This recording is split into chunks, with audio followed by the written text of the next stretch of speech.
Assalamualaikum warahmatullahi wabarakatuh. A'udzubillahi minasyaitonirrajim. Bismillahirrahmanirrahim. Alhamdulillahilladzi hadana lihada wa ma kunna linahtadiya laula an hadanallah. Asyhadu an la ilaha illallah wa la syarika lah wa asyhadu anna Muhammadan abduhu wa rasuluhu la nabiyya ba'da.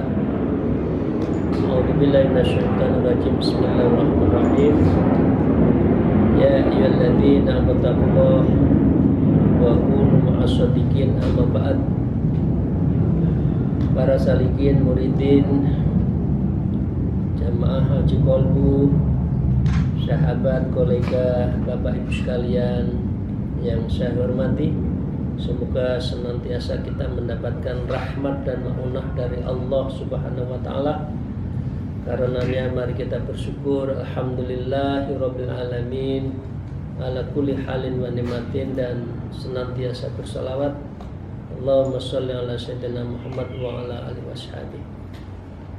Mari kita melanjutkan ngaji Kolbu di dalam kitab Nasul Ibad pagi hari ini. Kita pada maqalah yang ke-6 dari bab yang ke-10 di dalam kitab Nasul Ibad yang dikarang oleh Syekh Nawawi Al-Bantani. Wa qala al-mu'allif fi hadzal kitab wa nafa'u bima bi ulumiyya fid dharain, amin ya rabbal alamin. A'udzubillahi minasyaitonir rajim. Bismillahirrahmanirrahim. Al-maqalatus sadisah, maqalah yang ke-6. Qala Rasulullah sallallahu alaihi wasallam, telah bersabda Rasulullah sallallahu alaihi wasallam, asratum min hadil ummati hum kufarun billahil adim wa yadunnu annahumul mu'minun. 10 dari umat saya, kata Rasulullah sallallahu alaihi wasallam, mereka telah kafir kepada yang maha agung, hum kufaru billahil adim wa yadunnu annal mu'minun, dan dia merasa dirinya itu mukmin, padahal sesungguhnya dia adalah orang yang tidak punya hak masuk surga. Siapa orang yang mengira dirinya adalah mukmin padahal dia adalah kufur, adalah yang pertama, wal qatilu lil muslimin au dhimmi bi ghairi haq, yaitu orang yang membunuh kafir dhimmi dengan tidak hak, tidak ada sesuatu yang mempunyai alasan seseorang itu membunuh. Ini mungkin berlaku perang ya, yang sekarang lagi ada di Timur Tengah, Iran lawan Israel, dan atau perang di Timur Tengah, atau mungkin pada saat tertentu dulu pernah sesama umat Islam ada saling membunuh di Indonesia, yaitu membunuh kafir dhimmi itu tidak boleh. Apa yang disebut dengan kafir dhimmi? Kafir dhimmi adalah satu di antara 4 jenis kafir yang dia tunduk dan diizinkan masuk dan menjadi warga di dalam sebuah negara, dan mereka mengeluarkan jizyah, peti, bayar pajak dan upeti-upeti yang lain, sehingga dia adalah warga negara di satu tempat itu, dan dia tunduk kepada pemerintahan yang pemerintahannya adalah Islam.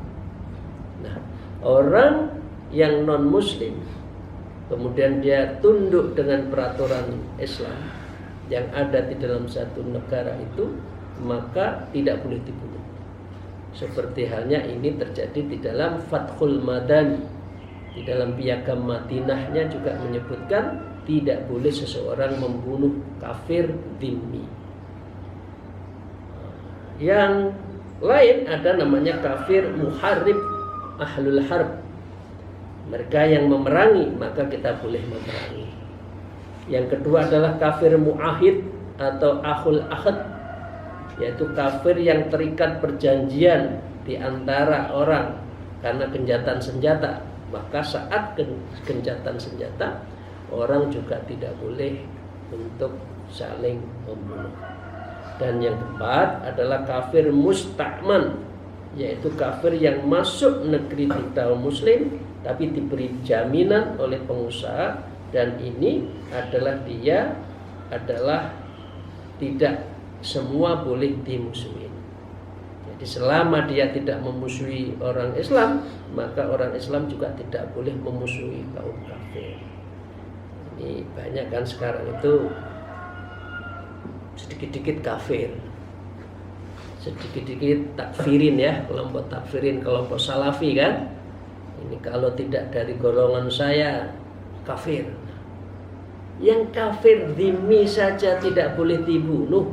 Nah sekarang itu atas nama sok kelompoknya ya, dia membunuh atas nama Tuhan, Allahu Akbar, tapi membunuh. Yang dibunuh adalah orang Islam, yang dibom adalah orang Islam, pemerintahannya yang presidennya orang Islam, dikatakan tauhid dan sebagainya. Nah orang seperti ini adalah hum kuffar, orang ini adalah kafir.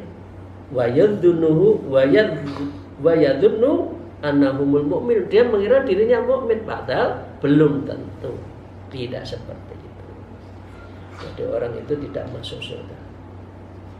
Yang kedua, orang yang kufur yang tidak akan masuk surga adalah was-sahir, dukun, ahli sihir, itu juga orang yang tidak masuk surga.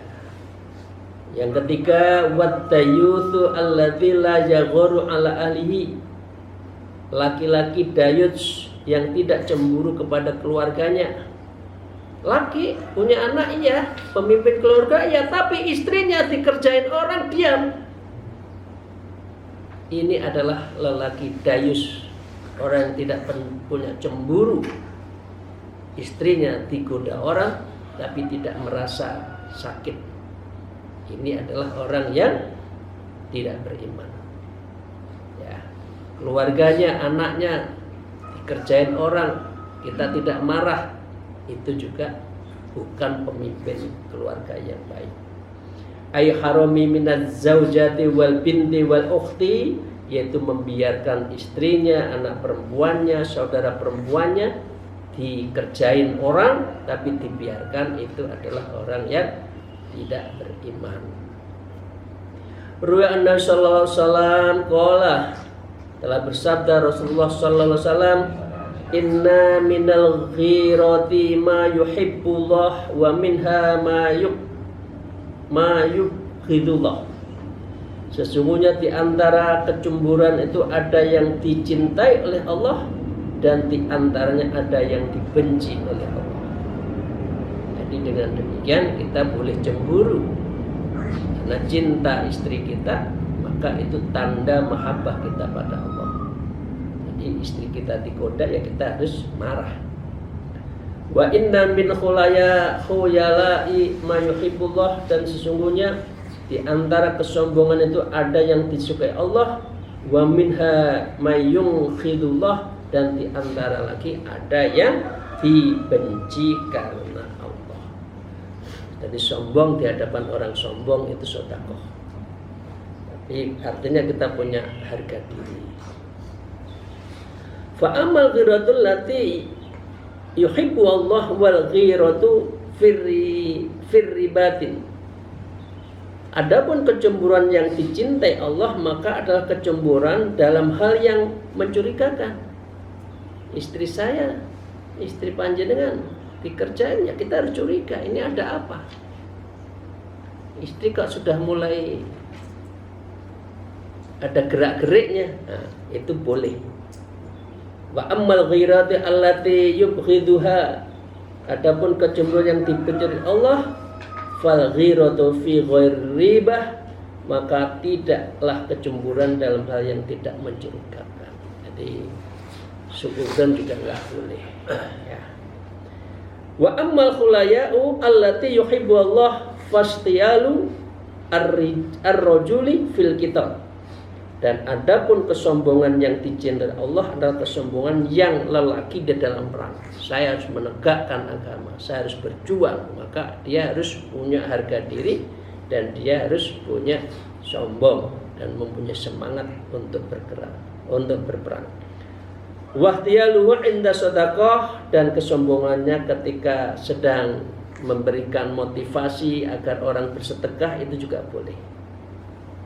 Wa amal khula'ul lati yubghidhuha Allah, dan kecombongan yang dibenci oleh Allah, fahtiyalu ar-rajuli fil bahyi wal fakhr, adalah kesombongan seorang laki dalam kesewenang-wenangan dalam kebanggaan diri, itu tidak boleh. Sewenang-wenang kepada orang lain, kepada keluarga juga tidak boleh. Hadis ini diriwayatkan oleh Imam Ahmad wa Abu Dawud wa Nasa'i wa Ibnu Hibban. Ruwi anna sallallahu alaihi wasallam qala innallaha ta'ala la yuqbalu yaumal qiyamah min syaqari sarfan wala adlan.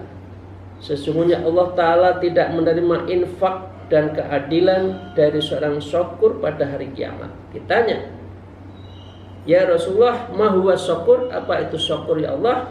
Beliau bersabda, alladzi yudkhilu ala ahli rijal, orang yang memasukkan laki-laki lain di dalam keluarganya. Jadi ada orang pihak ketiga menggoda istri kita, kita diam. Ini adalah lelaki dayus, lelaki syukur, yang dia adalah orang yang tidak beriman.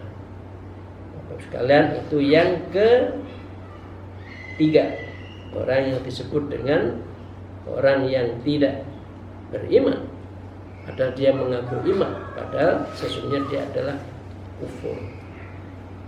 Yang keempat, wa mani'uz zakat, orang yang menahan zakatnya. An Abi Hurairah radhiyallahu anhu qala Rasulullah sallallahu alaihi wasallam, Abu Hurairah menceritakan dari Rasulullah sallallahu alaihi wasallam, beliau bersabda, ma min sahibi dhahabin wala fiddatin, tidaklah memiliki emas dan tidaklah memiliki perak, la yu'addi min haqqaha, yang tidak menunaikan haknya, membayar zakatnya, illa idza kana yaumil qiyamah, maka keadaan mereka di dalam hari kiamat nanti, sufihatul lahu sofahihu minanar, yaitu dibentangkan, dihunuskan pedang-pedang yang panas dan yang sangat lebar, yang itu semua karena dipanasin oleh api. Jadi orang kaya itu juga punya tanggung jawab. Orang kalau diberi kelebihan, tidak punya tidak menjalankan tugasnya, kewajibannya, bahaya. Fa ukhmiya alaiha fi nari jahannam, orang seperti itu nanti sebelum disiksa, pedangnya dipanaskan di api neraka. Fayuqwa biha jambuhu, lalu ditempelkan pedang di lambungnya, di dahinya, ya, wajabinuhu wa dhahruhu, ya, dahinya, ya, punggungnya ditonjokin,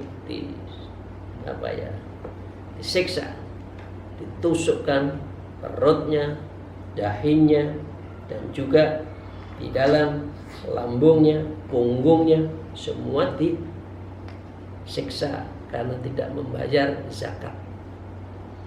Kullama barata uiddat lahu fi yaumin, begitu pedangnya tadi dingin, barot, uiddat lahu fi yaumin, diulang lagi, dipanasin lagi setiap hari, karena miqdaru khamsina alfa sanatin, yang akan disiksa selama 50.000 tahun.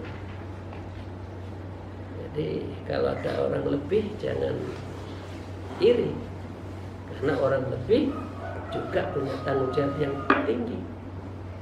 Ya, di mana zakatnya, sedekahnya dan sebagainya. Jadi semua sudah biqadrihi, di dalam kodarnya, ukurannya masing-masing. Kata juga baina ibad, hingga tuntas pengadilan antara hamba-hamba itu. Cukup 50.000 tahun sudah dihancurkan. Fayaro sabilahu imma ilal jannati wa imma ilan nar. Lalu dia bisa melihat jalan setiap hamba, apakah dia akhirnya bisa masuk surga atau tidak. Itu yang keempat. Yang kelima, wasaribul khamr, orang yang peminum minuman keras itu juga tidak bisa masuk surga. Saribul khamri yuksaru wal kunu mu'allakun fi unukihi wal qadahu fi yadih. Peminum minuman keras akan digiring sedangkan sebuah kendi yang terkandung di lehernya dan gelas di tangan. Nanti kelihatan orang itu ahli khamr itu kelihatan di yaumil akhir.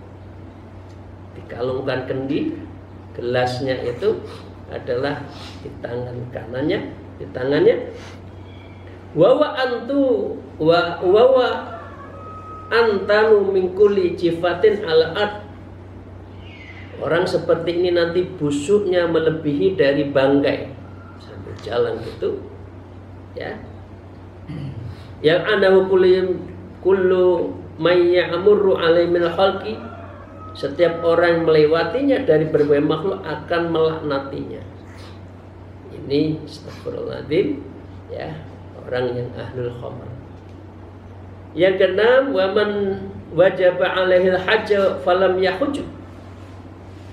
Orang yang telah wajib haji tapi tidak mau melaksanakan haji, ini juga tidak min ahlil jannah.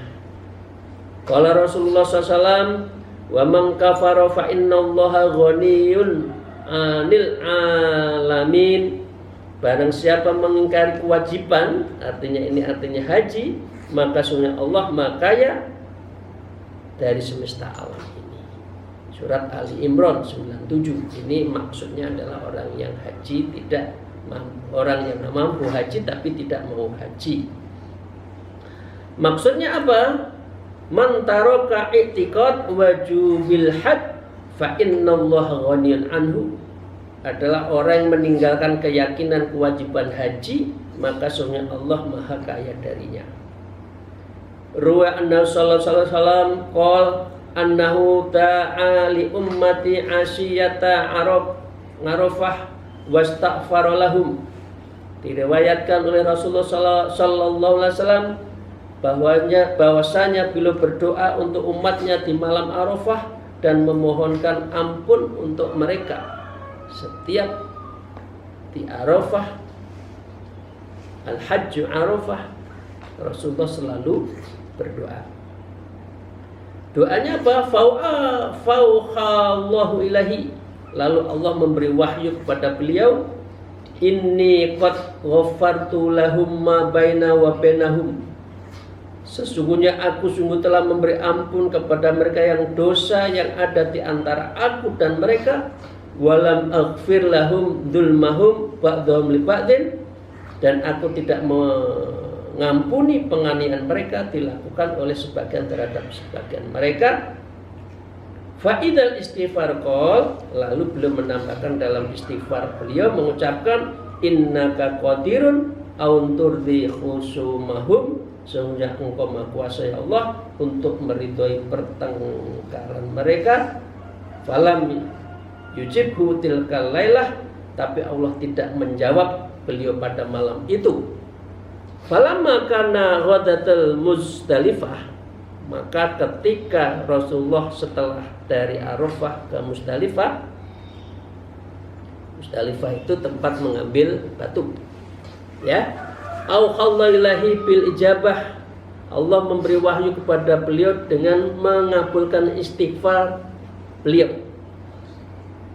Fatabassama sallallahu alaihi wasallam, maka Nabi tersenyum. Rasulullah mengampuni memohonkan ampun umatnya, kemudian beliau tersenyum. Ajibtu min aduwillah, iblis, aku heran dengan musuh Allah yaitu iblis. Lamma ajaballi du'ai, tatkala Allah mengabulkan doaku, ia memekik dengan kata sahu bil wail was sabur, celaka dan binasa, wa wadu'at turabi ala rasi. Kemudian para iblis-iblis itu menaburkan pasir di atas kepalanya. Nah, Bapak Ibu sekalian, ini penting untuk diperhatikan oleh panjenengan kita semua. Jadi, rukun Islam itu satu diantaranya adalah haji. Yang dipikirkan oleh panjenengan kita jangan rumah, jangan kemewahan. Jadi begitu ada kelebihan, bayar dulu. Misalkan 25 juta kan sekarang kan, 20 juta nyicil, ya katakan sebulan 200.000 atau 500.000 kali sekian, umur 25 tahun sudah bisa membayar membayar uang muka atau uang porsi. Nah, orang sekarang berangkat kan lebih dari 20 tahun setelah bayar. Dari 25 sudah daftar, 20 tahun berikutnya berarti 40-50 tahun sudah bisa haji. Jangan memikirkan yang lain dulu, karena haji ini adalah kewajiban. Nah, orang yang sudah mampu tapi tidak mau berhaji, maka orang ini juga tidak bisa masuk surga karena dia adalah mengingkari terhadap perintah Allah Subhanahu wa taala. Nah ya Bapak sekalian, itu yang ke-6. Orang yang sudah waktunya haji tidak mau haji, itu adalah mereka tidak bisa, Allah sangat marah. Ada waktu itu saya di Jember, orangnya kaya raya, waduh rumahnya jos, setiap tahun dia memberangkat haji pegawainya, tapi dianya tidak mau haji. Alasannya apa? Saya takut, saya tak sedekah. Loh beda, sedekah ya sedekah, infak ya infak, haji harus. Ada, saya pernah setiap tahun memberangkat haji tapi dirinya tidak berangkat haji. Ya, ini adalah orang yang dimarahin Allah. Orang yang tidak masuk surga lagi adalah wassa'i fil fitan. Yang ke-7, orang yang berusaha dalam fitnah, al-amili fi asbabil fitan, yaitu para pelaku dalam sebab-sebab fitnah. Nyari rezeki jangan karena fitnah. Maaf, buzzer itu bahaya. Buzzer itu kan nyari kesalahan orang lain, diungkapkan di mana-mana. Waduh, ini ngalamat orang yang tidak bisa masuk surga, karena pekerjaannya adalah hasad, mencari, menfitnah orang lain. Yang ke-8 adalah wa bai'us silah, orang penjual senjata, wa yakulli adadil harbi min ahlil harb, yaitu untuk peralatan perang bagi orang yang suka perang. Hati-hati, jual beli senjata juga bisa, orang tidak bisa masuk surga. Sekarang itu kan ada pihak tiga, di sini dipanasin, negara itu dipanasin, nanti disuplai senjata, suruh perang. Orang sudah marah, uangnya sudah bantuannya sudah berkurang, kan harus beli. Nah, itu adalah teknis untuk jual beli senjata. Ini tidak boleh. Dan yang ke-9 adalah wa nikahul mar'i fi duburi wa, dan menyetubuhi istri, astagfirullahaladzim, melalui belakang, itu juga nggak boleh. Dengan di duburnya nggak boleh. Ya. Yang ke-10 wa nikahi dzati rahimil mahram, orang menikahi wanita yang masih mahramnya, itu juga nggak boleh di dalam ajaran Islam.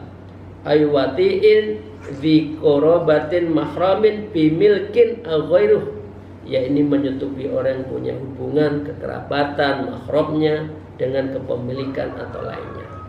Mahram itu kan ada bisa adik, keponakan, ya dan sebagainya, itu tidak diperkenankan di dalam Islam. Nah, dengan demikian in alima hadil af'alu halaman kafar, jika ia mengetahui perbuatan-perbuatan yang 10 itu, maka sesungguhnya dia adalah kafir, padahal dia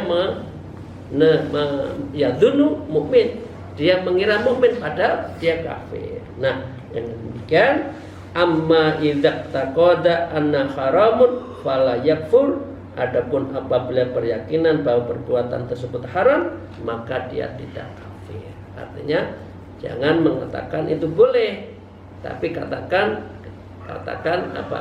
Haram. Aduh, saya masih punya tanggungan, saya belum bisa bayar, ya Allah. Nah, itu mengakui kesalahan, maka dia tidak kafir. Demikian, terima kasih Bapak sekalian, kita telah menyelesaikan di makalah ke-6 dari kitab Nasu'ul Ibad ini, yang menunjukkan bahwa kita betul-betul harus mengetahui terhadap 10 ciri, 10 alamat orang yang tidak masuk surga tadi. Terima kasih. Akhirul kalam, alhamdulillah, wallahul muwaffiq ila aqwamit thoriq. Assalamualaikum warahmatullahi wabarakatuh.